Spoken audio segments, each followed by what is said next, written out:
Hey guys, it's Elizabeth from the Missionaries of God's Love in Tustin, California, and today we're going to talk about how to manage living in this perverted world. But before we dive into the topic, let us prepare ourselves for this teaching and meditation. I invite you to find a quiet place to sit.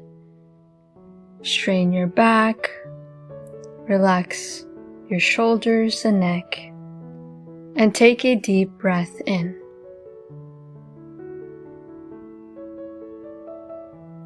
Invite the Holy Spirit to come to you, to move you and inspire you. Lord, please help me to learn how to navigate in this world. Help me to know what should I gravitate towards and what are the things that I should avoid. Help me to carry your values within me throughout my day.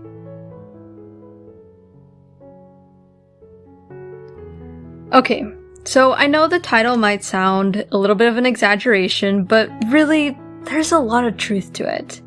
This world is very perverted, and perversion has become more and more accessible.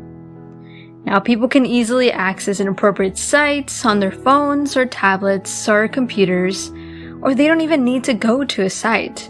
Inappropriate messages and images can be found on social media and literally anywhere we go. We're constantly being fed all these desirable images, thoughts, or words. But what can I do about it?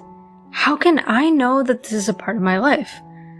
I like being on social media, or I actually need to because of my job. Now, this is where some work comes in. More like some filtering. We need to learn how to manage what is feeding our mind. Because a lot of the times, what we feed our mind is what we become.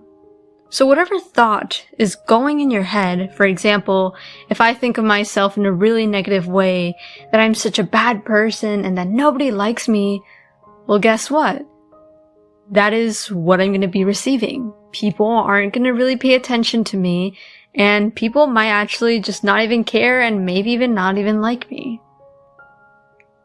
So let's examine ourselves.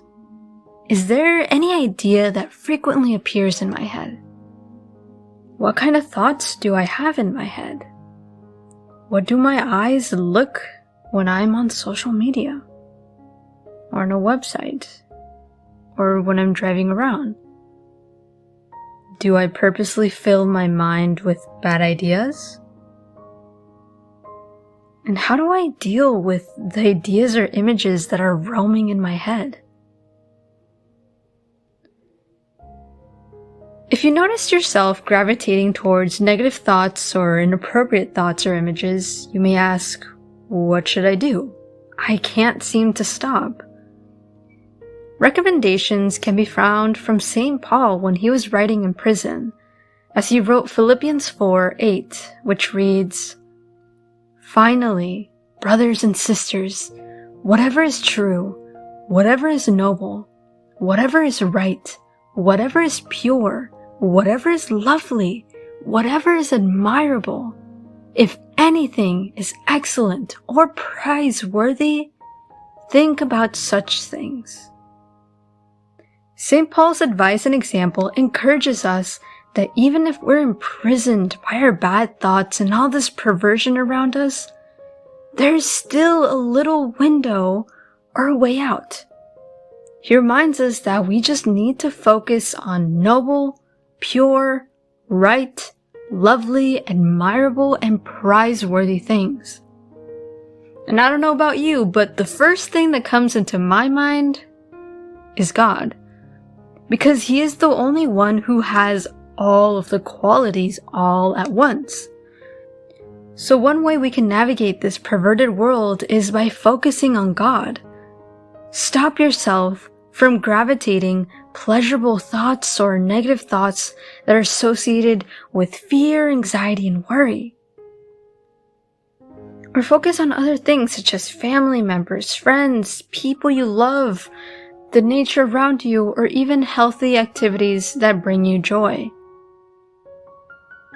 But along with replacing those bad thoughts with righteous ones and pure ones, one can simply just try to live in the present. And yeah, I know a lot of people on social media are speaking about this, but this is something that we all need to learn in order to navigate in this crazy world and to deal with our crazy minds. A lot of the times, our minds run rampant with all kinds of ideas and images and you name it. But if you just sit down, breathe, and clear up your mind, and simply live in the moment, you'll be able to overcome the obstacles and perversion that this world presents us. Because we won't be so focused on what is on our mind and the perversion around us, but we'll be focused in the present.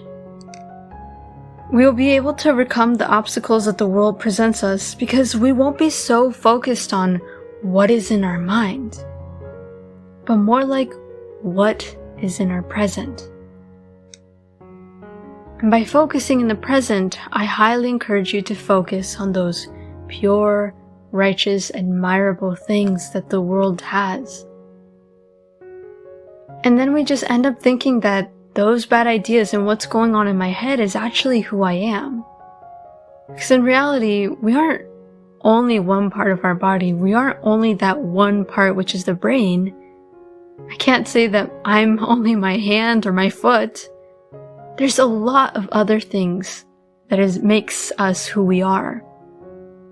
So don't get discouraged when you're so stuck in these bad ideas and think that that's just who you are. No. Strive for change. Strive to look for more pure, holy things, like thinking about God, or thinking about religious images, or family members, or just living in the holy presence of God. Just simply be present, which is such a big challenge nowadays, with so much technology, with so much dopamines around us, with so much pleasure. But I promise you, once you focus in the holy presence of God, and you're just present, you'll feel a lot better and actually have a lot more freedom. Continue meditating on this topic and tell God, "Speak to me, O Lord, for your servant is listening."